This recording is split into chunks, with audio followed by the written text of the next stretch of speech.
I would like to introduce to you my co-host, Susie Sue. She is a Lycoi kitty, and she's only 3 months old. Little baby. Important, serious goth business. Welcome back to episode 2 of Portland Undead, where we introduce to you the Portland goth scene, person by person. We'll get everybody eventually.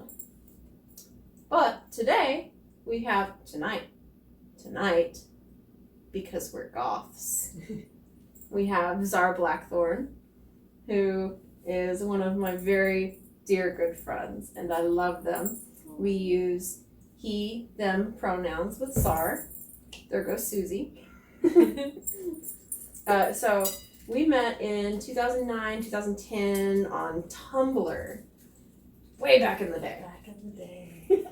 But we actually just met in person like a year ago-ish. Yeah. And it was at one of my band's shows at the Tonic? Lovecraft. Was it Lovecraft? It was Lovecraft the first time, that's right. So, the Lovecraft. You'll hear that mentioned several times in the series. It's the place to be. The place to be. So, I thought it was pretty funny though, because I was like super excited to meet you. But you were excited to meet me. I thought you were the cool one. It was funny because when I saw you on stage, I didn't even make that connection that you were also the person from Tumblr. I was Neither just did like, I. who is this amazing person on stage? Well, like, see, I was literally on stage and I kept eyeballing back to you. Like, I noticed, I was like, she's paying attention to me, I'm paying attention to her, this is so fucking cool. Like, I didn't even know who you were. I was like, I just know this person's like really fucking rad. Right? Like, I was thinking the same thing about you. And then I saw you on stage and I was like, holy fuck, who is this person? And then I talked to John that night because I had only met John recently, and he was like, oh, the opening band is my friend. That's my friend Christina. And I still didn't know that you were the person from Tumblr because I didn't know your actual name. But I thought it was so fucking cool to like get to meet you because you were such an iconic person, and I just... That's so cool because I feel the same way about you because I remember what drew me to your Tumblr back in the day was you had that photo shoot where you had the purple death hawk and covered in blood, and it was like really intense. It was like really intense. Like I remember, oh my god. Right. And then I remember when I found out you were local, I was like, oh my god, local person. And I just always expected us to just like meet like way before we did. Right. I just thought it would just happen. I don't know. I was like really antisocial back then too. Well, to be honest, I was 19 at that photo shoot, so really? It was like 3 years before I was able to go to Lovecraft. Oh damn. Yeah. That's crazy. My little Susie Sue coming to ask the meaningful questions.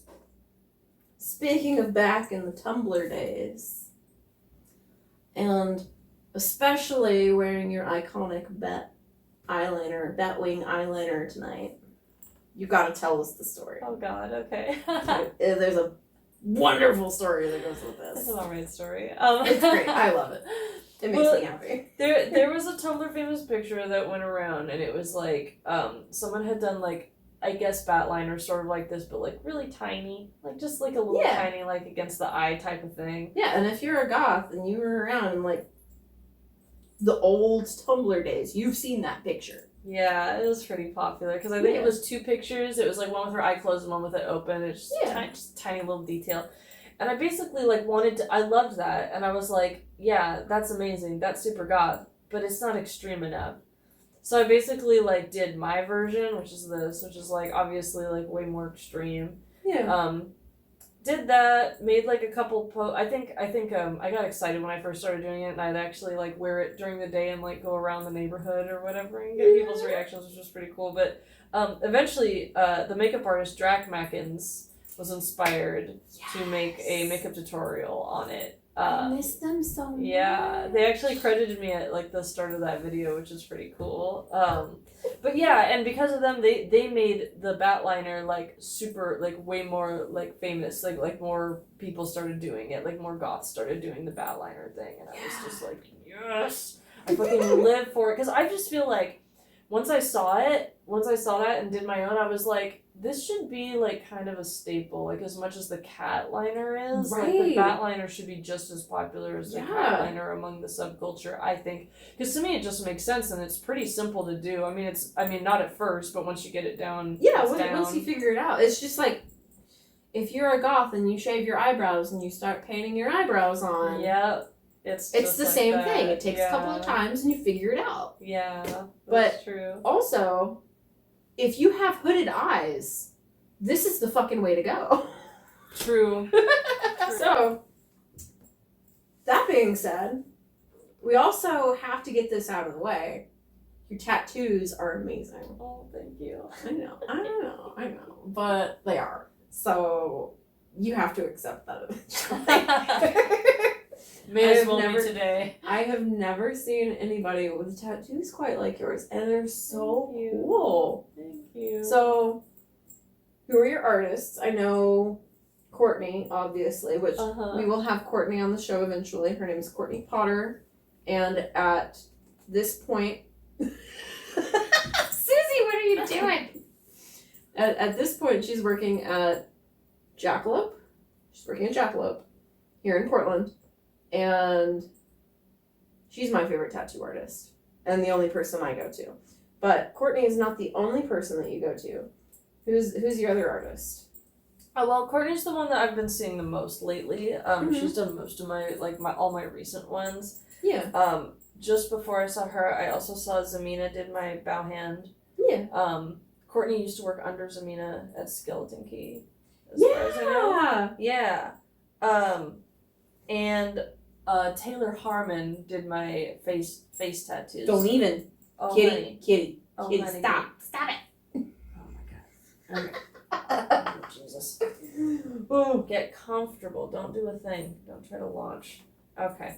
Anyway, and then Taylor Harmon did my face tattoos, my as above, so below, or whatever. Yeah.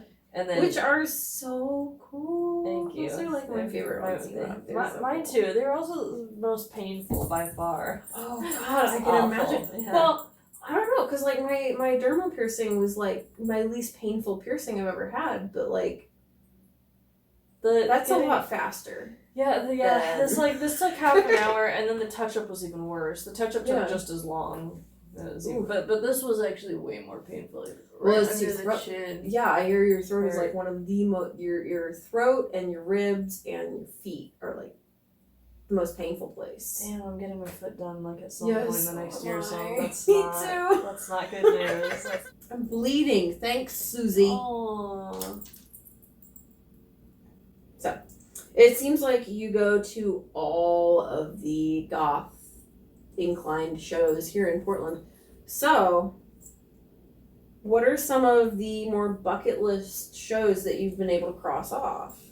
Oh man, so many. Probably the best one was I think it was the third show I ever went to. I saw Bauhaus in 2005 for their reunion tour. That was at Roseland Theater. That was pretty amazing. Yeah. And I lost my concert virginity to Peter Murphy solo earlier that year, which was also really cool. Yeah. God, some of the best ones though. It's pretty cool to see Jay Aston's June Loves Jezebel last year. Yeah. And then a few years ago, what's the band? Sad Lovers and Giants came to Blackwater. That was really intense. Nice. That sold out immediately, of course. Yeah, I'd say probably the best show I've been to, maybe. Yeah, it's gotta be the best probably. Was I saw Killing Joke last year at Star Theater, and I was front row center. I got Jazz Coleman's set list, and then I got to meet the band. Oh man! I didn't pay for VIP or anything. I just happened to get to hang out with them for the last hour and a half that they were at the venue. You are also a journalist with Cult Nation, and you document music news, particularly the goth and post-punk genre. So, how long have you been with this company? I've been with Cult Nation for, I want to say it's 4 years now. Yeah. They were always we were always mutuals on Tumblr. Yeah. That's how this all started, was Tumblr. Right. But yeah, they messaged me out of the blue. It was shortly after, I made some, announcement about, because you know with Tumblr it's like you reblog stuff, and I would mostly reblog music, but you can't help but reblog the fashion too, because that's like a big part of Tumblr, or at least it was. I imagine it still is. The aesthetics. Yeah. So I was like reblogging a good combination of both the music and the fashion. And I think at one point I like kind of just freaked out because I was like so tired of reblogging the fashion because that's what everyone was reblogging, and I made this big announcement, and I was just like, you know what? I'm here for the music. I'm going to dedicate my Tumblr to the music. I'm not going to keep doing the fashion thing. Like, it's fun, it's cute, I agree with it, it's cool, but we need to spread the word about the music more. And it was shortly after that I made that announcement that Sean from Cult Nation got in touch with me, and he was like, do you want to write for Cult Nation? Well, I remember that announcement, too. I'm just saying. Oh, really? You know, for the clout. I remember that. I was angry. Like, it gets to the point, to the point where you're like, how come everyone's only reblogging my fashion shit? I don't even care about this very much. Like, I'm trying to introduce people to the fucking music. That's the whole point of the subculture. That's the whole point. That's literally what this is based on. But yeah, he's like, do you want to write for Cold Nation? And I was like, yeah, sure. Like, I do interviews and album reviews and song premieres, music video premieres. Yeah. Nice. So, who all, because you've interviewed a lot of people with Cold Nation too. Yeah. Who are some of the cool people that you've got an interview with them? Oh gosh, a lot of them didn't make it to getting published. And I've also written for other websites too. But some of the best interviews I've had. Well, I've interviewed everyone from Bauhaus except Peter Murphy. So I've interviewed Kevin Haskins, David J. Haskins, and Daniel Ash. Daniel Ash was my first over the phone interview. I've also interviewed Rat Scabies from The Damned. I've interviewed, oh my god, I cannot remember his name right now, but the main guy from Shriekback, I got to interview him. That was really cool. Oh man, there's a whole bunch, but those are like those are like the best people I've interviewed. And then of course I've interviewed like a lot of local bands and a lot of like smaller bands from around the country that don't have as much notoriety, but those are the ones I just listed are probably my most like intense, like the interviews where I was like straight up like, I can't believe I get to interview this person, I'm so nervous. That's so exciting. Oh my god, Jerky 69 from the 69 Eyes, I got to interview him. That's a good band. That was so majestic.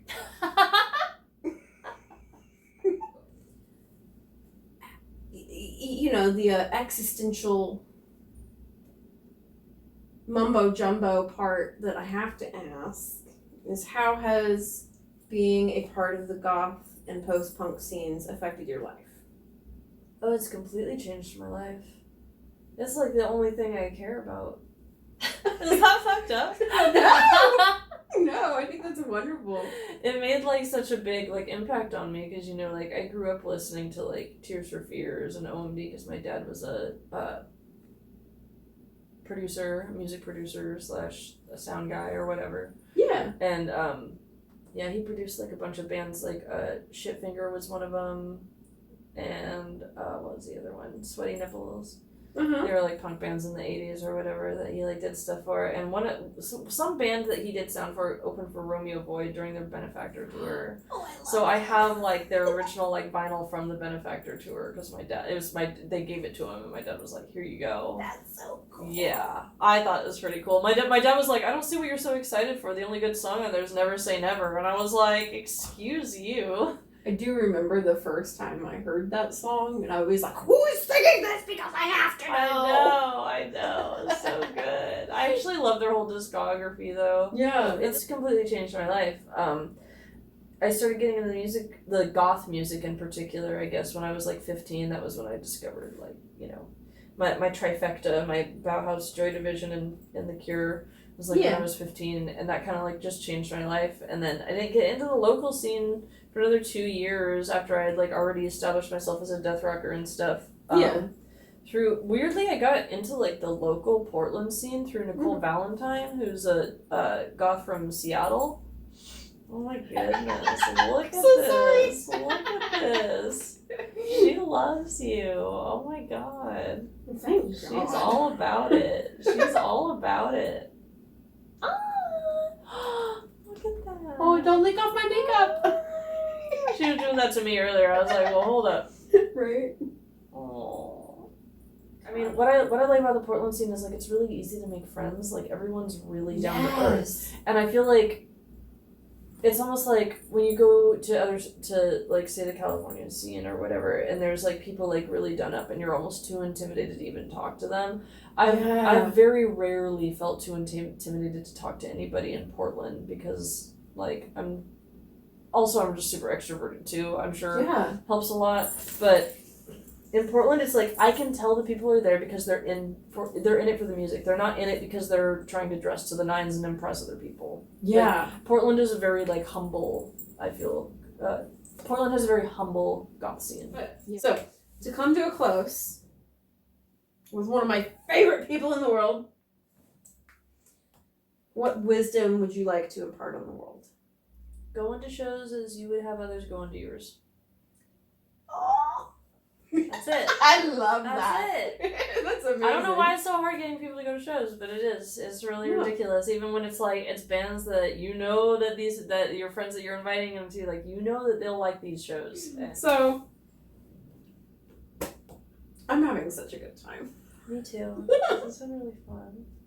Thank you for having me on here. Of course. I'm excited. You were one of my favorite people, and I'm so happy that you came. You're my favorite. So, that being said, this is Xar Blackthorn once again. And this has been episode 2 of Portland Undead. Tune in next week for episode 3. And don't forget to like, subscribe, tell us what you thought, what you think we ought to ask the next person that we have, and all of Xar's social media links will be in the description below. Make sure you go follow them because Xar is one of my favorite people and they deserve it. Aww. And